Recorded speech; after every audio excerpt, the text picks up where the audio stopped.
হরে Krishna Bengali blog আর যশোদা এই চ্যানেলে সবাইকে স্বাগত জানাই। কেমন আছেন আপনারা? আশা করি সবাই খুব ভালো আছেন। আমিও খুব ভালো আছি, তবে একটু ব্যস্ত থাকার জন্য আমি টাইম মতো ব্লগ ছাড়তে পারলাম না, একটু লেট হয়ে গেছে ব্লগটা ছাড়তে। তো যাই হোক, আমি সকাল থেকে ভিডিওটা করেছিলাম কিন্তু ছাড়ার সময় হয়নি, তো সেই জন্য একটু লেট হলো। আমাদের সকালে আশ্রমে অনেক কাজ হয়েছে, তো তারপরে তো বিকেল টাইমে বৃষ্টি আসলো, কিন্তু সকালে অনেক কাজ হয়েছে। তো সেইগুলো দেখতেই পাচ্ছেন আপনারা যে গাছ সব কাটিং চলছে। এখানে বড় একটা কদম গাছ ছিল, তো সেটা শাখা প্রশাখা বিছিয়ে অনেকটা বিস্তার করেছিল, তো সেটা কাটিং করা হয়েছে। কারণ কি, এই যে বেদিগুলো হয়েছে, বেদিতে গাছ লাগানো হবে, তো ওটা ছায়া দিলে তখন গাছ ভালো হবে না, তো সেই জন্য কাটিং করা হলো এগুলো।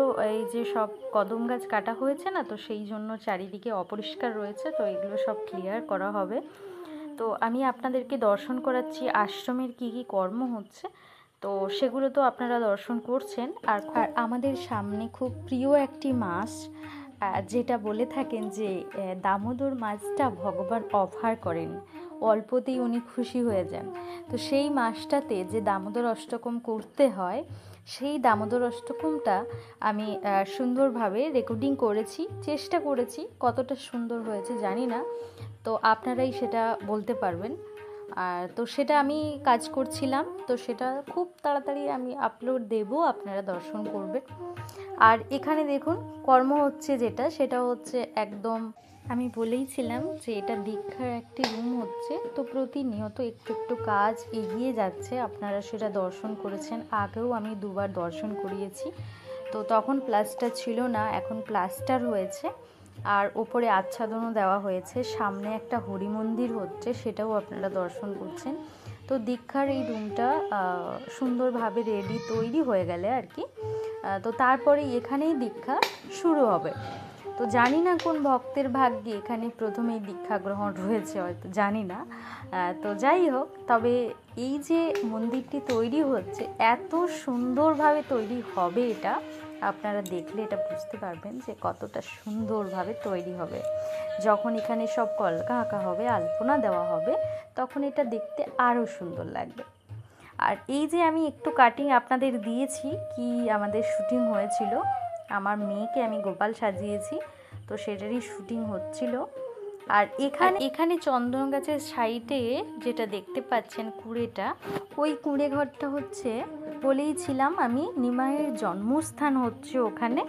তো সেটাও আপনারা দর্শন করতে পারবেন, শ্রদ্ধা নিবেদন করতে পারবেন, তো তারই ব্যবস্থা এখানে করা হচ্ছে। আর চন্দন গাছের অবস্থাটা দেখেছেন, একটাও পাতা নেই, সব ঝরে গেছে, আবার নতুন পাতা হচ্ছে।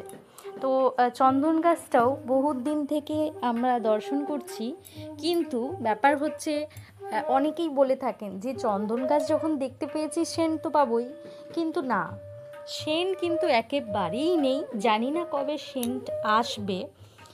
আর এরপর ছোট ছোট ক্লিপ আমি দর্শন করাবো, সেটা হচ্ছে বাবা, গৌরাঙ্গদা, আর হচ্ছে মা, সবাই একটু দরকারি কলকাতা গিয়েছিল, খুব একটা আর্জেন্ট কাজে, তো কলকাতা গিয়েছিল। তো সেখান থেকে একজন ভক্তের বাড়িতে, যে ভক্তকে আপনারা হয়তো আগেও দেখেছেন, উনি আমাদের আশ্রমে এসেছেন।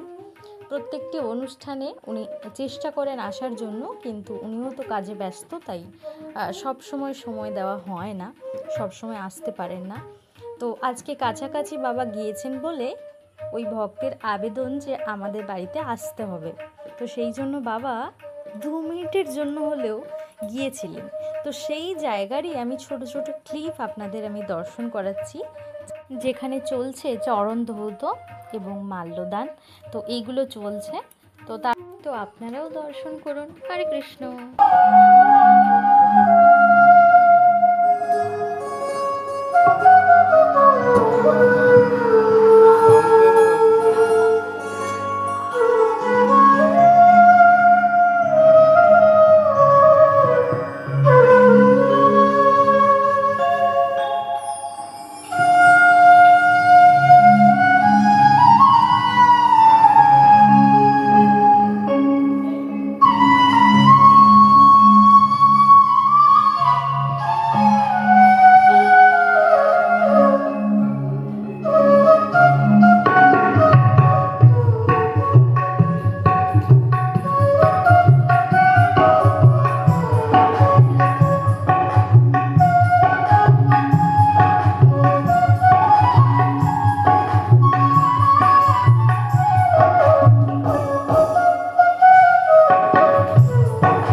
আশ্রমের একটু দৃশ্য দেখাই। সেটা হচ্ছে আমাদের সন্ধ্যের টাইমে আরতি কীর্তন শেষ হবার পর তারপরে হরিকথা চলছে। আর আজকে মাধবপ্রভু হরিকথা বলছেন, তো আপনারা কিঞ্চিৎ শ্রবণ করুন। হরে কৃষ্ণ। হরে